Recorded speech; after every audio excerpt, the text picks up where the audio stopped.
for any civilization to prosper, you have to have a mix of talents and interchange of ideas. The people here, the talents here are probably the hungriest in the world, especially because you have China, which is very fast moving.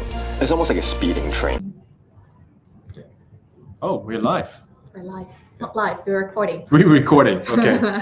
Hi, everybody. Hey guys, Hi, this is the time that we're all in the same place. I Yeah. know. this is actually a very special segment over here because this is the first time we're all in the same place, and it's made possible also by the fact that Hong Kong's opening up right now is really like eased the traveling restriction that it had before, and that was the reason why that Marco and I have been traveling, coming back to Thailand a lot more. We have an opportunity to all sit in the same space. So what we want to talk about today actually relates to, again, this opening up of Hong Kong and some of the history that was involved in it, especially the last couple of years, and some of the fears that people have about Hong Kong. But as you could tell, I was actually involved in this one video that tries to attract talent back to Hong Kong. And my personal thesis is that Hong Kong will retain some autonomy, and that it would just not be another Chinese city. So I guess this is kind of a plug for the video that I did, and also I wouldn't participate if I don't completely believe in it. So anyways, let's just get started. Do you guys have any questions regarding? Well, plenty actually. First, Hong Kong is opening up, and what does it mean exactly? Well, let's pedal back to before. Of course, everybody knows that COVID happens and different countries deal with it differently. And the way I see it is it's an experiment for everybody, but because nobody has ever dealt with this before, right? So China originally was, and Hong Kong was, when everybody closed down, was actually originally was very successful in containing the infections, right? And people, even during the whole COVID time when everybody else is suffering, that China actually boasted that you can actually go in there without wearing a face mask, because it's one of the most stringent admissions border policies along with Hong Kong. So that was doing well, but then all of a sudden, as the disease became more permeable, that it's starting to become less and less able to contain it. You get outbreaks and stuff, and they manage to squash it, but you get to the point where it's almost impossible. And then what troubles it even more was that the rest of the world pretty much decided to just deal with it and just live with it and opening up again. And so what happened was then China and Hong Kong is under a lot of pressure to be able to open up also. And so I don't want to get too much into it. All of this is that China and Hong Kong then trying to see how is it best to be able to open up, because originally Hong Kong was thinking that it is more important within this everybody's isolated. It's more important for Hong Kong to be able to link back into China, because a lot of the people in Hong Kong actually has businesses in China or factories, and it's more they need to link up with China before he even needs to link up with the rest of the world. However, the date for that to happen keeps on getting pushed back, because every time we thought that we were going to be able to open up again, something happens. There's an outbreak somewhere in China or some outbreak in Hong Kong. What would happen is, it keeps on getting pushed back to the point where later on, in terms of Hong Kong mirroring China's zero COVID policy, let's go back even more. It's the fact that we felt that in Hong Kong, we actually have to have the zero COVID policy in order to link back with China, because China wants to have zero COVID policy. And the way China dealt with it, such a big country, is that each province actually gets, the way they dealt with it is each province gets a goal. It says you can't have a certain amount of infection. You're responsible for it. So all the southern provinces, the ones that link up in Hong Kong, like Shenzhen, like Guangdong and all that stuff, they are all paranoid, that Hong Kong is going to bring in people infection. So they're actually the ones that are gatekeeping Hong Kong from opening up and stuff. So Hong Kong is working very hard to have zero COVID, but then it's either like, Hong Kong has too much infections or China has too much infections. Never happened. Yeah. And eventually that whole deal, while we were dealing with that, people in Hong Kong a lot of expats begin to start to lose sight. They're like, I know it's eventually going to open up, but I don't know when. You're not giving me any answers in terms of government. So what ended up happening is a lot of people start to leave. Yeah. And that was why all of a sudden we start to compete with Singapore in terms of a lot of people actually leave and go to Singapore.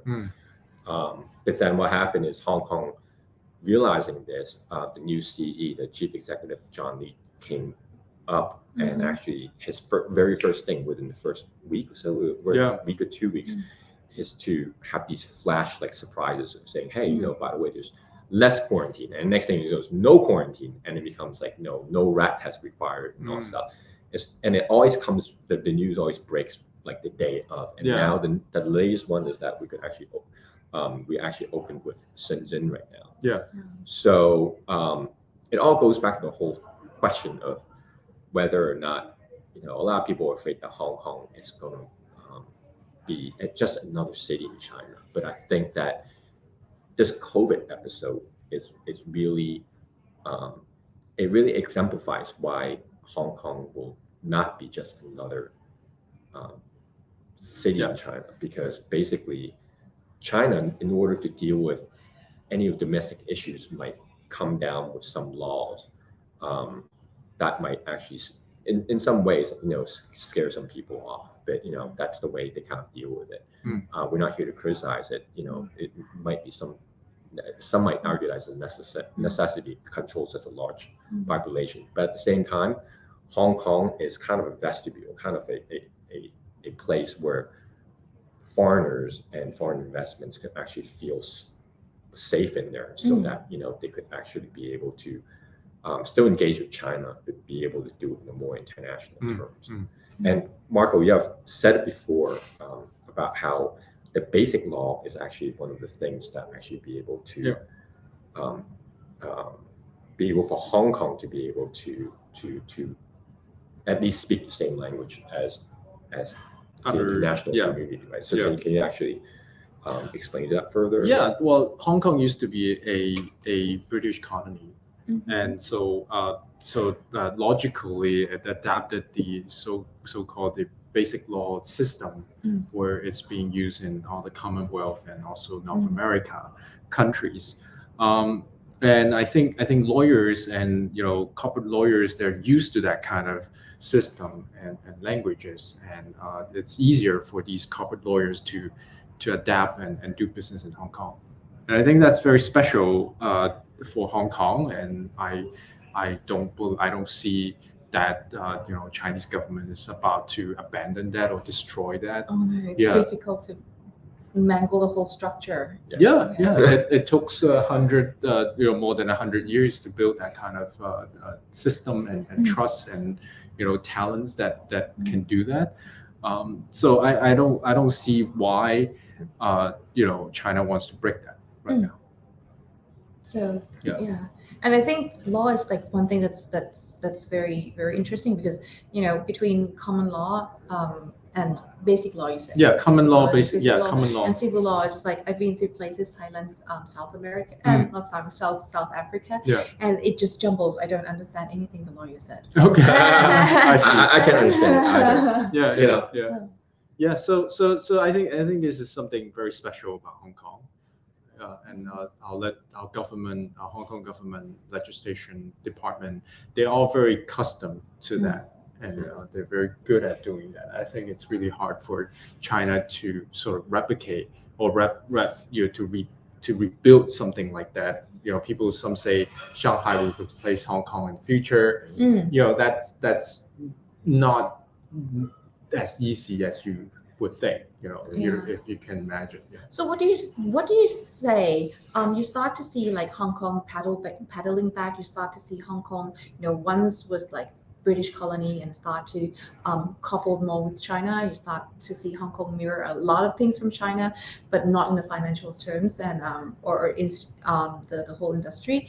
But you start to see more and more on the governing Yeah. And then you start to see like COVID, they just applied exactly the same terms. And then, like Alex said, they start to untie or stop mirroring the China policy. But how far Hong Kong? What do you say? Because you really can't have that crystal ball. But what do you think? Looking forward, how far Hong Kong can untie itself from the China policies? I wouldn't say untie ourselves. I think it's like a constant evolution. Mhm. And I'll put it this way. And I'm sure a lot of people would disagree with me on this, but that's how I see it. I think the world is changing, Mhm. right? What it used to during the Cold War, there was two very distinctive systems, Mhm. right? And now I think the world, because of globalization, a lot of things are kind of mashing and changing and evolving. Even China originally wanted to be a communist country. Mhm. Some would argue that is really adapting a lot of the capitalism ideals, right? So I think Hong Kong being a member of the international community, it's evolving according to its own kind of background, which is a China country. I mean, it's a city under it's a special administration region under China, and it has this sort of foundation of common law, and also the currency is tied to the U.S. currency. Mhm. It has its own natural advantage, and it's evolving according to the situation in the world. Mhm. That's kind of my take. So I wouldn't describe it as untying itself or trying to tie itself to the China system. I think China is evolving, and Hong Kong being a member of part of China is also evolving according to its needs. Yeah. Hong Kong is part of China, but then Yeah. at the same time, it's interesting in the sense that it actually acts as a way of connecting with the rest of the world. Mhm. And no matter what's going on China domestically, Hong Kong is kind of it can actually evolve. Both China itself and Hong Kong itself as a part of China could actually evolve independently, sort of, in order to how it interacts with the rest of the world. And I think it's a really hard concept because most country that we know today has only one administration system, right? Mhm. So this whole one country two systems things, like it's hard for other people to imagine, Yeah. right? So like the simplest understanding is that Hong Kong is acting independently on its own, but it's we live in Hong Kong for the last 25 years after the handover. We understand there is it's a very new thing. It's something that innovative, I guess. Yeah, if you see this like China as a country, Hong Kong's like a porch or living Yeah. room. So you get this extension in this country, in this house. So it has to be accommodating. Yeah. And then as you see from the beginning of the video that Hong Kong wants to attract talents, more Yeah. talents Yeah. to work in Hong Kong. And then still I feel like Hong Kong has to be extremely flexible and extremely rigid in a way because it belongs to communism is not that flexible. But in a way it has to welcome all the talents that use different systems in the world. Yeah. So I think this is one of the very challenging things from Hong Kong, that it has to apply this flexibility on the very solid foundation. Yeah. But what's your take? So what does it like? So given that example, if you agree, what does it like working in Hong Kong, investing in Hong Kong before and now? When you're working in Hong Kong, I think you have direct experience and investing from Hong Kong. I let the Hong Kong spokesperson do. Well, investing in Hong Kong, you definitely get a lot because of the geographically, you get a lot of immediate access to the Chinese company and the Chinese innovation and stuff. So that and Hong Kong is a very ideal place to do it, while still remaining while still living in a very first world type of environment. Of course, China is very first world too, especially the big cities. But Hong Kong is a place where it's everything works in there, and expats, they come in Hong Kong, they just realize that you could easily make Hong Kong, your home because you could get by with just speaking English, Mhm. and they have a whole expat community there. Of course, my take is always like, don't just stick with knowing expats because that's kind of ridiculous. You sit here and you kind of treat Hong Kong like it's your home, and open up a little bakery is fine, but then like I think you kind of have to engage with local culture. But that says, I think that Hong Kong is a very, very like first world country. Even the subway is clean, everything is like workable, train is always on time, and so working in Hong Kong is just very, very easy, I think, and it provides a very livable environment to actually be able to connect with China too. And I recently, one of my son recently got into international school, and then I remember during the orientation, there are some families that come from New York that also came to school, and we took a tour in there. And then I live in New York City too before, so I connected with his family, and then we talking as we doing this tour, and my son's school, like, given it's a primary school and high school linked together, it has 4 swimming pools. Wow. I'm like, how many kids? it's about 2,000 kids, I think, Wow. total. But 4 swimming pools. Wow. 4 swimming pools. Like I don't know many. Like even when I was in New York City, maybe I didn't look at the schools, but I mean, my high school didn't even have 1 swimming pool, Wow. so it has to use the town swimming pool to have a swim team there. But 4 swimming pools, and even the New York family was like, oh my God, when you think about Hong Kong, a lot of people who haven't been to Hong Kong think that you come in here and all of a sudden there's like little guys pulling rickshaws, and it's just I know that's like Yeah. a totally wrong impression of Hong Kong. Because so People always project like Hong Kong's super crowded Yeah. and compact, and you can't wiggle because Yeah. everything is compact. Yeah. yeah, I You've mean, got 4 But it swimming is pools too. full. It is a very complex, Yeah. a very compacted place. Yeah. Housing is a big problem in Hong Kong. Yes, Mhm. you're right on that too. But there, that's why I think that's what Alex is trying to describe.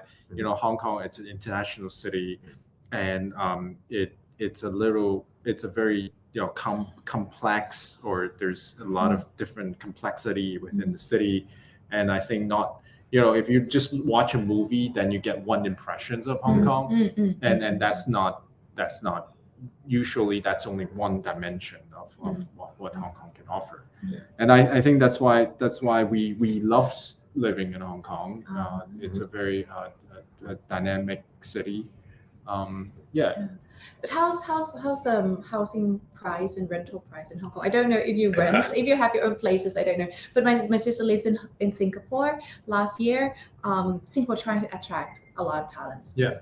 And the high-end apartment is fully booked, overbooked actually. So not enough supplies, and then the rental increase. Like when you talk about top tier apartments, you're looking at 30 to 50% increase. Yeah. Which is crazy amount. Yeah. Actually, rental is pretty good in Hong Kong.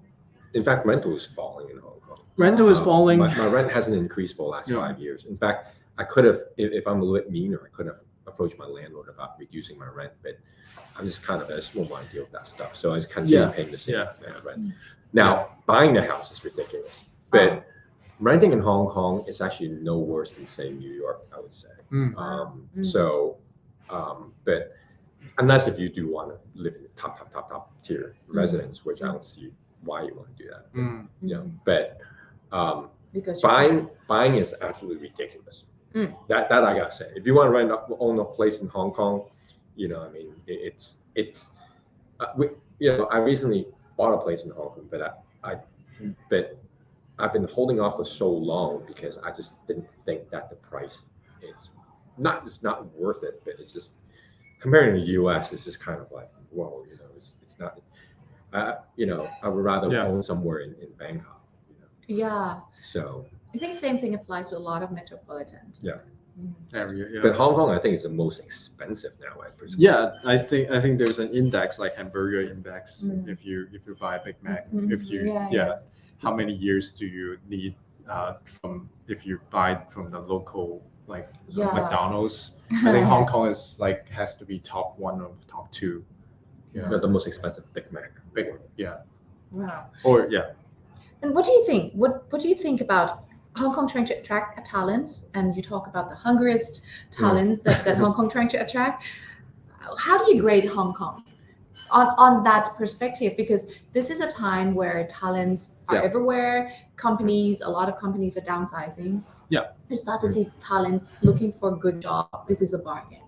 And this is a time where I see that if the country can attract a lot of talents and make them residents of the country, it's going to be okay for like 10 years. So from 1 to 10, how do you think Hong Kong do right now attracting talents? Right. Well, I mean, not really about how they do, but more like in terms of effort, they're definitely going full steam ahead. I mean, that video I was involved in, I was very honored to be chosen as one of the speakers for from the labor and welfare. Yeah, and you're the first one. Yeah, I'm very flattered that they put together too, and their goal is actually to recapture the talents, and they actually are doing a lot of things to encourage the talents to come here, and their thinking is that look, previously coming to Hong Kong, you need to have a visa. You need to get a visa. In order to get that visa, you have to have like proof of employment and all that stuff. Now they're just like, well, I want you to live in Hong Kong and to try it out, and if I manage to get you to come here, I've already compete in one of the other cities. So now what they're preparing to do is, from what I heard, is that you could actually have a certain period, I think a couple of years, without even a job, as long as you have, like, say, a degree from university or something like that. I'm not even completely clear, but they're willing to make that concession that as long as you have, even if you don't have a job, come on down and we'll give you a visa. As long as you meet certain requirements, and they're really loosening it up. Yeah. So I think that is going to be one of the major stimuluses in there. And it's incredible. When I was given that assignment, and I said, I asked them beforehand, like, what is your goal in doing this? And they said, oh, we want to attract young talents. So I catered my answer to be less technical about, investments, you could use all these jargons. No, I actually talk more about lifestyle in there, because that's what young people are actually more concerned about. If I come to Hong Kong, what's my quality of life going to be?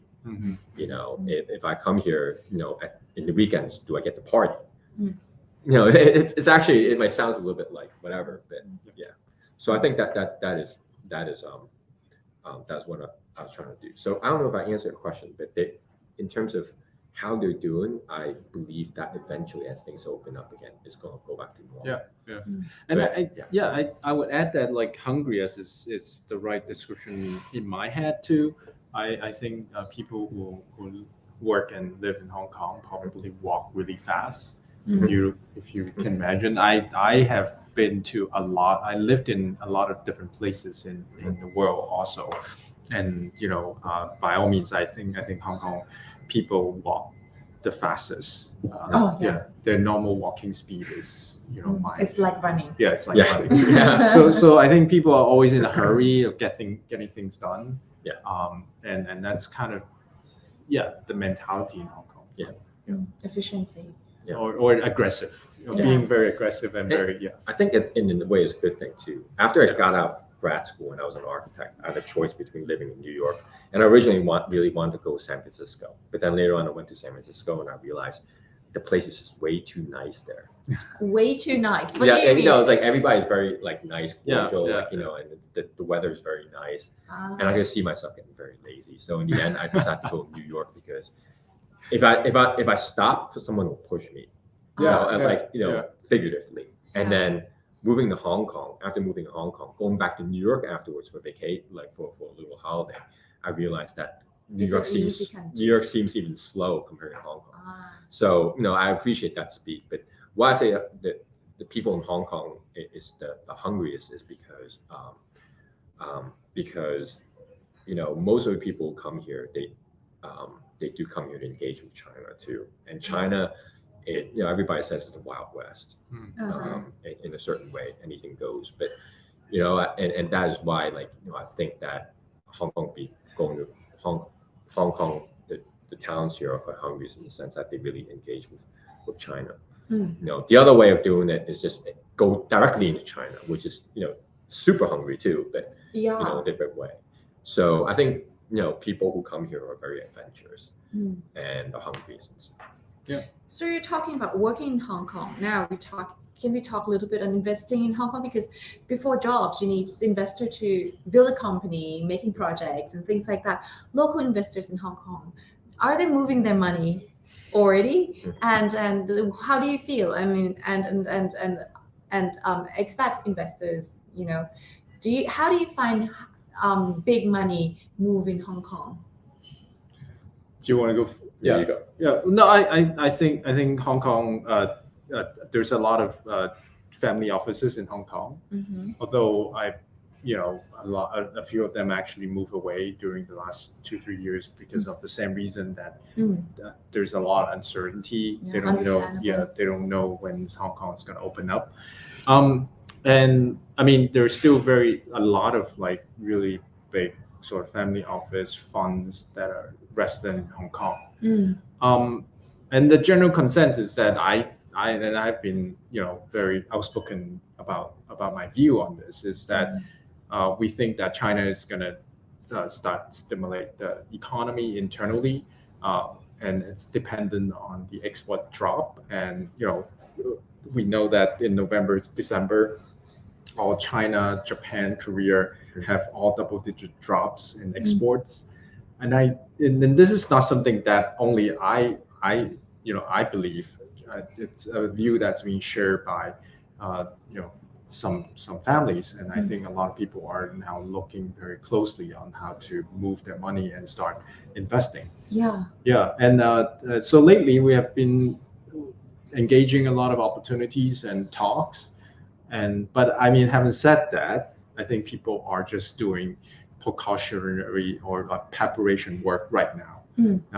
And I don't see a reason why they want to move those money right away, because I mean, interest rate is still interest hike and from the US is still a problem, and Hong Kong currency is tied to the US currency. So we will be affected by the rate hike very much. Sure. So I think people are still kind of preparing and looking for opportunities. And of course, I mean, a lot of the deal makers, people with deals, they want to pitch, they want to start pitching. Yeah, So you talk about that 500 pitches that. I mean, you went to mentor 500 startups. oh yeah. Is that- The it's called Hong Kong 300. 300, Yeah. sorry. So Hong Kong government has this program to sponsor 300 Spartans. Yes, 300 Spartans, 300 companies, and they're picking out the 300 Spartans, and then finance them. Yeah. So and I was honored to be one of the judges and deciding you get the money, you get the money. So it was so really good. powerful, so mightyful. I didn't know. Yeah, it was really it was very interesting. A lot of interesting idea. So no, I think things are looking out for a better future in Hong Kong from now on.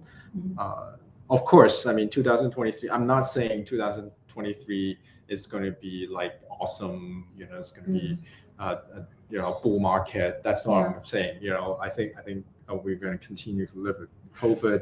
We might be facing the West having this recessions coming in, and recessions and inflation together is like stagflation. So I think next year is still very, very difficult. But but if it's true, then I think China, with the export dropping, they're gonna have to do something to balance the whole economy. So we think that there has to be some kind of, maybe not quantitative easing, but probably some kind of policy would insert into probably the economy. from the fiscal policy itself, from the government itself. Sort of monetary policy. Could be. It could be. So we think something would happen. Yeah, Because what I gather is I start to see a lot of people invest in projects, in companies. Yeah. I don't see a lot of movement in a grand scale, Yeah. but I start to see money moving. Yeah. I start to see people acquiring companies, especially in the hotel industry. I see. Everything is under the same chain. Yeah. And I start to see in the tech world, people started acquiring. Talents start to get acquired and recruited. And because I'm in blockchain and finance and I've got a lot of offers, and a lot of people came to me and asked, can you do this, can you do that? And there's like a lot of movement in the background. But I haven't seen grand scale of the industry shaping money moving, except in Middle East. I see these people are loaded, money's coming out of their ears, right? And so I start to see money moving around, but what I haven't seen, and I think I have to make a research on this, is how money moves in Hong Kong compared to the rest of the world. I think money is moving, and then you can gather that it might not come from the government policy now, but money's moving. And and I mean, people who does a lot of studying and research on these kind of things, you know, would actually, you know, prepare themselves for what to come, right? So I think right now it's kind of what I'm saying. It's like a preparation work, probably like, you know, big sort of financial institution would say, okay, I think there is a 50% chance that something's gonna happen. Let's dedicate 10% of our fund to get ready, just in case if it pops. And also they KPI on the VC too. They have to invest. Yeah, true. Anyways, It's I think been, we've 30 passed the minutes. 30. Yeah. But I think I'm just gonna have to wrap up over here. But May is very nice. Actually, it's the first time I met her in person. Yeah, So- I'm so excited. Like, whoa. Yeah. So for her first comment is like actually we look even more alike. Yeah. But, You've wear the same jacket. Actually from the same tailor too. Wow. Actually, but this one's not from that tailor. Oh, okay. Yeah. Anyways, Wow. but yeah. So if there's nothing else, I would like to close this up. Sure. So that's good. Again, thank you for joining us, and I'm Alex. Am I? And I'm Marco. And just so that you know, we're gonna attach the full video at the end of this video. So enjoy. Okay. All right. Cool. I hope we won't get any copyright strikes. We're advertised for them, so. Yeah. Okay. All right. See you next Talk to time. you soon. Bye-bye.